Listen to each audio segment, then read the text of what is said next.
সাভারে মরদেহ পোড়ানোর ঘটনায় পুলিশ কর্মকর্তা আব্দুল্লাহিল কাফি আটক। ফেনী ও নোয়াখালীতে কমছে বন্যার পানি, পোল্ট্রি ও ডেয়ারি শিল্পে ব্যাপক ক্ষয়ক্ষতি। টেস্টে পাকিস্তানের বিপক্ষে ইতিহাস গড়ার হাতছানি, শেষ দিনে বাংলাদেশের প্রয়োজন 143 রান।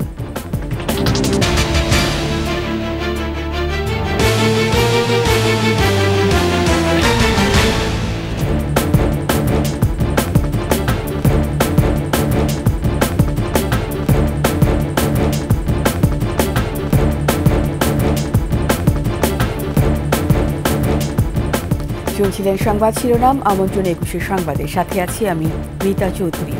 দর্শক, 21 টেলিভিশনের সংবাদ একই সাথে সরাসরি দেখতে পাবেন আমাদের ফেসবুক পেজ www.facebook.com/2124 অনলাইনে। এছাড়া সাবস্ক্রাইব করতে পারেন www.youtube.com/21TV চ্যানেলে। এছাড়া সংবাদ আরও থাকছে: স্বর্ণ চোরাচালানে দিলীপ আগরওয়ালা 24,000 কোটি টাকা রাজস্ব ফাঁকির অভিযোগ।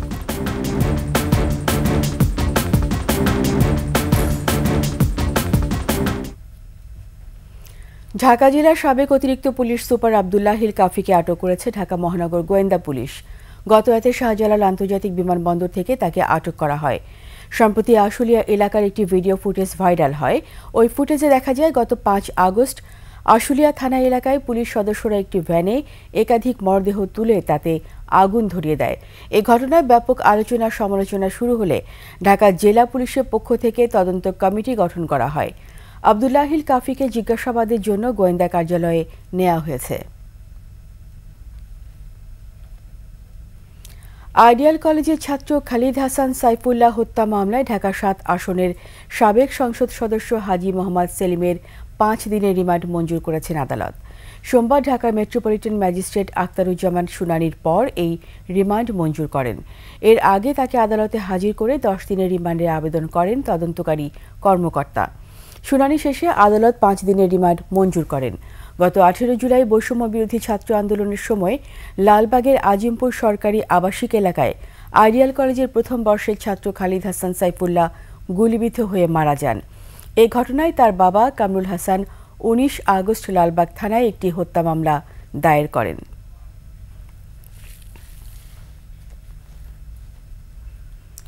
হাজী সেলিম একসময় ছিলেন পান বিক্রেতা। ক্ষমতাসীনদের আশ্রয় প্রশ্রয়ে নিয়ম কানুন থোড়াই কেয়ার করে পুরান ঢাকার সোয়ারীঘাটের পান ব্যবসায়ী থেকে মদিনা গ্রুপের মালিক হয়ে ওঠেন হাজী সেলিম। তার ব্যবসায়িক উত্থানের ঘটনা বাংলাদেশের রাজনৈতিক পৃষ্ঠপোষকতা ও পেশিশক্তি প্রয়োগের মাধ্যমে সমৃদ্ধি অর্জন হিসেবে সবসময় আলোচিত। এভাবেই 16টি প্রতিষ্ঠান আর 20,000 কোটি টাকার মালিক হয়ে ওঠা হাজী সেলিমকে নিয়ে আরও জানাচ্ছেন প্রণব চক্রবর্তী।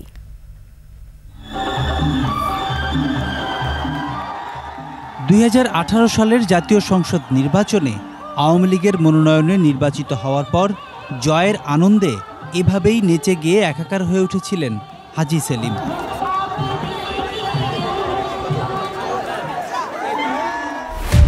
ব্রেন স্ট্রোকের কারণে কিছুদিন বাকশক্তি হারিয়ে ফেলেছিলেন। তবে দলীয় মনোনয়ন পাওয়ার পর একটু একটু করে কথা বলতে শুরু করেন।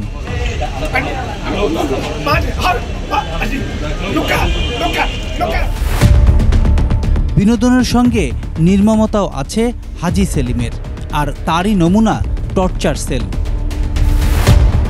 হাজী সেলিমের ভয়ঙ্কর থাবা থেকে বাদ যায়নি জগন্নাথ বিশ্ববিদ্যালয়। এই বিশ্ববিদ্যালয়ের হলের জমি দখল করে গড়েছেন মার্কেট। পুরান ঢাকা জুড়ে দখলি জমিতে হাজী সেলিম গড়ে তুলেছেন মদিনা আশিক টাওয়ার, বিসমিল্লা টাওয়ার, ইরফান টাওয়ার, চান সর্দার টাওয়ার সহ অসংখ্য বাড়ি ও মার্কেট। বুড়িগঙ্গার তীরে চাঁদনী ঘাটে ওয়াসার পানির পাম্পের জমি দখল করে তৈরি করেন পেট্রোল পাম্প। পুরান ঢাকার বাদামতলী, নবাববাড়ি, আরমানিটোলা, মিটফোর্ড রোড, নবাবপুর রোড, ইমামগঞ্জ, ইসলামপুর, লালবাগ, কামরাঙ্গীর চর, হাজারীবাগ, নারায়ণগঞ্জের পাগলা, ফতুল্লা এলাকায় বিস্তর সম্পদের মালিক হাজী সেলিম। ঢাকা চকবাজারের মধ্যে সব নিরি এমপি হয়েছে করছে। চান সর্দার বাড়ি ছিল আমাদের এখানে ভায়োল স্টেজের জমিনে। আমার দাদারা পাকিস্তান পিরিয়ডে থেকে আসছে, ওনার ক্ষমতার সময় উনি নিয়ে নিছে। স্বাধীনতার আগে হাজী সেলিমের বাবা চান মিয়া ছিলেন সোয়ারীঘাটের পান বিক্রেতা। বাবার হাত ধরে পান বিক্রির মধ্য দিয়ে পা রাখেন ব্যবসার জগতে। এক পর্যায়ে কোমল পানীয় 7 আপের এজেন্সি খুলে বসেন, যদিও তা ছিল নকল কোমল পানীয়। এ কারণে জেলেও যেতে হয় তাকে। কোন অপরাধ আছে যে করেনি? সব ধরনের অভিশাপের সিনেমা আছে না, ওর পাশে যে গ্যাস যাওয়ার অফিসের যে রাস্তা, ওর সামনে যে বিল্ডিং গুলো আছে, এইভাবেই দখল করা হয়। 70 দশকের শেষ দিকে মদিনা ট্রেডিং কর্পোরেশনের নামে সিমেন্টের ব্যবসায় নামেন হাজী সেলিম। এক পর্যায়ে নিজেই কামরাঙ্গীর চরে সিমেন্ট কারখানা খুলে বসেন। সিমেন্টের সঙ্গে বালি ও মাটি মিশিয়ে বাজারজাত করার অভিযোগ ওঠে তার বিরুদ্ধে। 90-এর দশকে বিএনপি নেতা মীর শওকতের হাত ধরে রাজনীতিতে উত্থান হয় হাজী সেলিমের।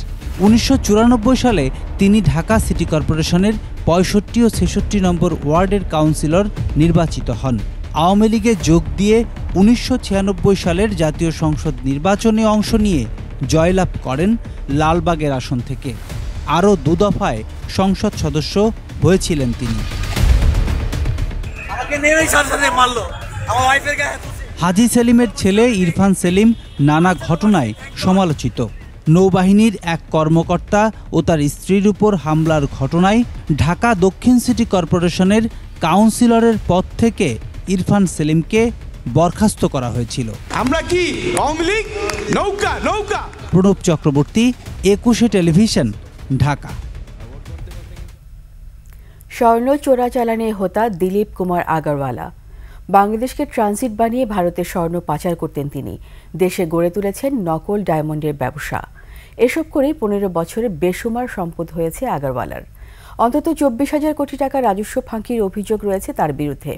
কলকাতায় ঝিনাইদহ 4 আসনের সাবেক এমপি আনোয়ারুল আজিম আনার হত্যাকাণ্ডে আগরওয়ালার জড়িত বলেও সন্দেহ স্থানীয়দের। মানিক শিকদার রিপোর্ট। পরিবর্তিত পরিস্থিতিতে কথা বলার সাহস পাচ্ছে মানুষ। এই দিলীপ কুমার আগরওয়ালা নামমাত্র বাংলাদেশে বসবাস করে, কিন্তু তাদের অর্থের সাম্রাজ্য গড়ে তুলেছে ইন্ডিয়াতে। তার নির্বাচনে যে পরিমাণ সে খরচ করেছে, অবিশ্বাস্য খরচ, যেটা সাধারণ মানুষের মধ্যে একটা বিরূপ প্রতিক্রিয়া হয়েছে যে টাকার উৎসটা কোথায়। কিভাবে দিলীপ কুমার আগরওয়ালা হাজার হাজার কোটি টাকার মালিক হয়েছেন, খুলছে সেই রহস্যের জট। অবাক করা উত্থান তার। এইগুলো হলো একটা জাস্ট প্ল্যাটফর্ম। এই প্ল্যাটফর্মের মাধ্যমে আমরা কিন্তু বিজনেস করার একটা অপরচুনিটি পাবো। হাসিনা সরকারের 15.5 বছরে পেয়েছেন অবাধ রাষ্ট্রীয় পৃষ্ঠপোষকতা। শেখ হাসিনা সহ আওয়ামী লীগের শীর্ষ নেতাদের সাথে ছিল ঘনিষ্ঠতা। তরতর করে বেড়ে উঠতে সময় লাগেনি তার। একটা সাপোর্ট দিয়ে এসেছে, আর এই সাপোর্টটাই কিন্তু অল্প সময়ের মধ্যে। সীমান্ত দিয়ে স্বর্ণ চোরাচালান সিন্ডিকেটের বড় প্লেয়ার দিলীপ আগরওয়ালা। বিদেশ থেকে আসা স্বর্ণের অবৈধ চালান যশোর, ঝিনাইদহ, চুয়াডাঙ্গা সীমান্ত দিয়ে ভারতে পাচার করতেন। এ নিয়ে চোরা কারবারি কারো কারো সাথে তার বিরোধ ছিল। কলকাতায় ঝিনাইদহ 4 আসনের সাবেক এমপি আনোয়ারুল আজিম আনার হত্যায় তার সংশ্লিষ্টতার অভিযোগ আছে। তার যে গোল্ড পাচার বিভিন্ন লোকজন আছে, সেই সমস্ত মানুষের মাধ্যম দিয়ে পাচার করে, ওইগুলা রিসিভ করে তার ভাই। প্রাপ্ত তথ্য বলছে আগরওয়ালার ব্যবসায়ী প্রতিষ্ঠান ডায়মন্ড ওয়ার্ল্ডের 30টি শোরুম বছরে ফাঁকি দিয়েছে 1,620 কোটি টাকার ভ্যাট। 15 বছরে যা 25,200 কোটি টাকা। Dilip Kumar Agarwal from Diamond World, Bangladesh. হীরার নামে উন্নত কাচের জুয়েলারি বিক্রি ও দুর্নীতির মাধ্যমে অর্জিত হাজার হাজার কোটি টাকা পাচার করেছেন আগরওয়ালা। কলকাতায় রয়েছে 3টি জুয়েলারির দোকান ও 11টি বাড়ি। সম্পদ আছে দুবাই ও কানাডাতেও। 2017 সালে দিলীপ কুমার আগরওয়ালার দুর্নীতি বিষয়ে দুদকে অভিযোগ জমা পড়েছিল, কিন্তু প্রভাবশালীদের হস্তক্ষেপে এটি ধামাচাপা পড়ে। মানিক শিকদার, 21 টেলিভিশন, ঢাকা। ফেনী ও নোয়াখালীর বানের পানি নামতে শুরু করেছে। দৃশ্যমান হচ্ছে ক্ষয়ক্ষতির চিত্র। এই 2 জেলায় ব্যাপক ক্ষতি হয়েছে পোলট্রি ও ডেইরি শিল্পের। ফেনীতেই ক্ষতিগ্রস্ত 2,500-এর বেশি খামারি। প্রতিনিধিদের তথ্যচিত্রে ডেস্ক রিপোর্ট। ফেনীর ছনুয়ার আব্দুল কুদ্দুস প্রবাস থেকে দেশে এসে উদ্যোক্তা হওয়ার স্বপ্নে নিজের সঞ্চয় আর ব্যাংক ঋণ নিয়ে গড়ে তোলেন পোল্ট্রি খামার। 23 আগস্টের ভারতের পানি ভাসিয়ে নিয়ে যায় তার স্বপ্ন। বন্যার পানিতে মারা যায় 3000 লেয়ার ব্রয়লার এবং 5000 সোনালী মুরগি। সব হারিয়ে এখন নিঃস্ব আব্দুল কুদ্দুস। তার মতো 2500-এরও বেশি খামারির একই হাল। আমি এখন প্রায় পথের ভিখারি হয়ে গেছি। আমার এখন আর দাঁড়ানোর মতো কোনো ব্যবসা বাণিজ্য চাকরি কোনো কিছুতে দাঁড়ানোর মতো আমার এখন কোনো ইয়ে নাই। আমি এখন কি করবো, নিজে ফ্যামিলি নিয়ে কি করবো, নিজে কিভাবে বাঁচবো, লোন কিভাবে পরিশোধ করবো, তার কোনো কুল কিনারা খুঁজে পাচ্ছি না আমি। খামারিদের ঘুরে দাঁড়াতে সহজ শর্তে ঋণ, পরামর্শ ও প্রশিক্ষণ দেওয়ার আশ্বাস প্রাণী সম্পদ অধিদপ্তরের। খামারিরা যেভাবে দুধ, ডিম, মাংস উৎপাদন করতেছে এই কার্যক্রমটাকে যেন তারা সচল রাখতে পারে সে ব্যাপারে আমরা তাদেরকে পরামর্শ প্রদান করছি। 3000 লেয়ার মুরগি ছিল নোয়াখালীর মনিরুজ্জামানের খামারে। বন্যায় মারা যায় হাজার খানেক মুরগি। একই অবস্থা মাইনুদ্দিনেরও। অনেক মোরগ নষ্ট হয়েছে, যে আপনাদের দেখাতে পারতেছি না, অনেকগুলা ক্ষয়ক্ষতি হয়েছে, ব্যবসায়িক মেলাগুলো লস হয়ে গেছে। অনেক মোরগ মারা যাইতেছে, এই দৈনিক 50-60 টাকা করে মারা যাইতেছে। আমার প্রায় ক্ষয়ক্ষতি 9 লাখ টাকার মতোই।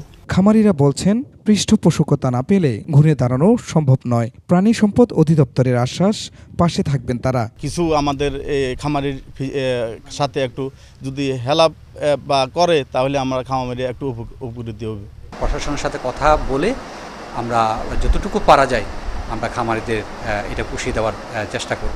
প্রাণী সম্পদ অধিদপ্তরের তথ্য বলছে ফেনীতে প্রাণী সম্পদে ক্ষতি প্রায় 400 কোটি টাকার আর নোয়াখালীতে 7 কোটি।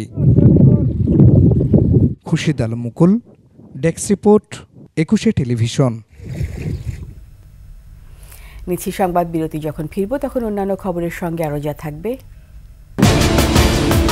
পিলখানা হত্যাকাণ্ডে পুনঃতদন্ত শুরু শিগগিরই। শিল্পাঞ্চলে অস্থিরতা নিরসনে শুরু হচ্ছে যৌথ অভিযান।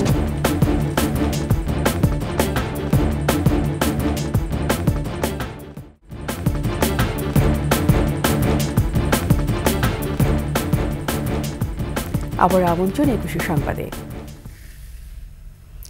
বিডিআর হত্যাকাণ্ডে পুনঃতদন্ত এবং ন্যায় বিচার প্রক্রিয়া শিগগিরই শুরু হবে। সোমবার সচিবালয়ের সাংবাদিকদের এই তথ্য জানান স্বরাষ্ট্র উপদেষ্টা জাহাঙ্গীর আলম। এর আগে গত কয়েকদিনে বিডিআর হত্যাকাণ্ডের আবারও তদন্ত চেয়েছিলেন নিহতদের পরিবার ও বিভিন্ন সংগঠন। আরও জানাচ্ছেন আলী আহমেদ। 2009 সালের 25 ও 26 ফেব্রুয়ারি বর্তমান বিজিবি আর তৎকালীন বিডিআর সদর দপ্তরে ঘটে বাহিনীটির ইতিহাসের কলঙ্কজনক ঘটনা। নিহত হন 57 জন সেনা কর্মকর্তা সহ 74 জন। এই ঘটনায় হত্যা ও বিস্ফোরক আইনে মামলা করা হয় দুটি। হত্যা মামলা 2013 সালে 5 নভেম্বর 152 জনের ফাঁসি, 160 জনের যাবজ্জীবন এবং 256 জনের বিভিন্ন মেয়াদে কারাদণ্ড দেয়া হয়। আর বিস্ফোরক আইনে করা মামলায় বিচার কাজ শুরু হলেও মাঝপথে তা থেমে যায়। শেখ হাসিনার পতনের পর অন্তর্বর্তী সরকার গঠন হলে ঘটনার পুনঃতদন্তের দাবি ওঠে।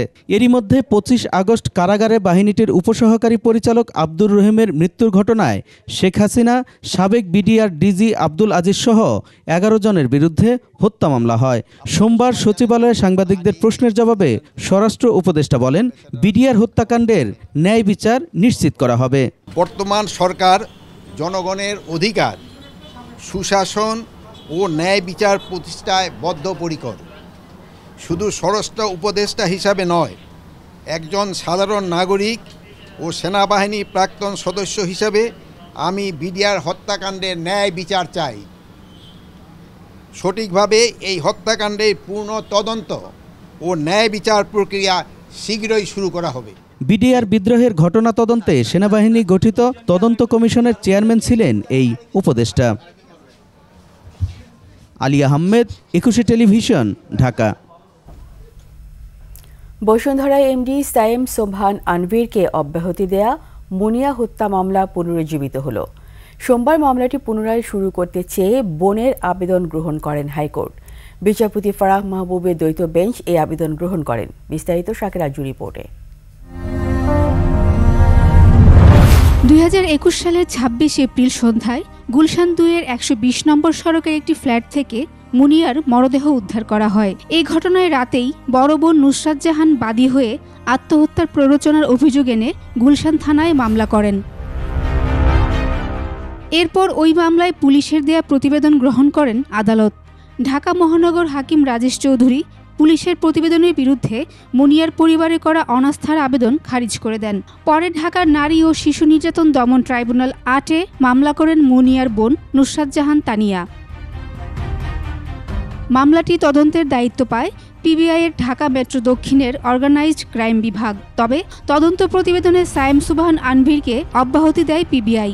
মুনিয়ার বোন এর বিরুদ্ধে নারাজি আবেদন করলে তা খারিজ করেন আদালত।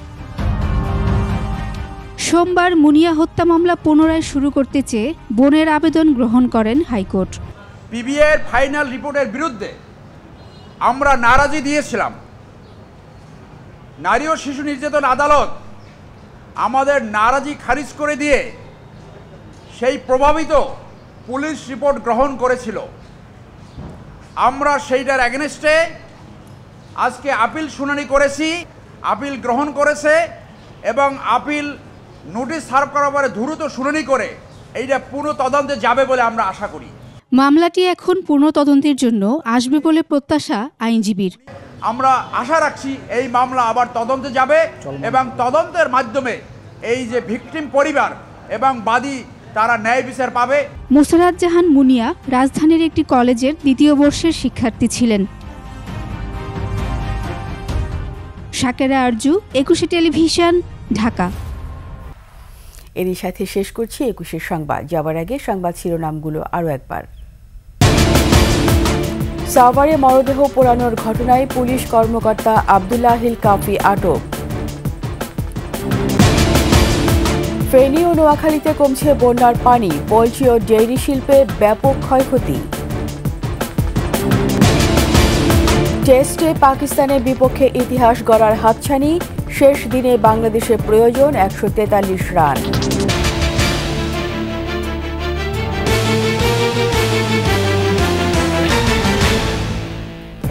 সবশেষ সংবাদ জানতে ডায়াল করুন 2024 নম্বরে আর ভিজিট করুন 21-tv.com ওয়েবসাইটে।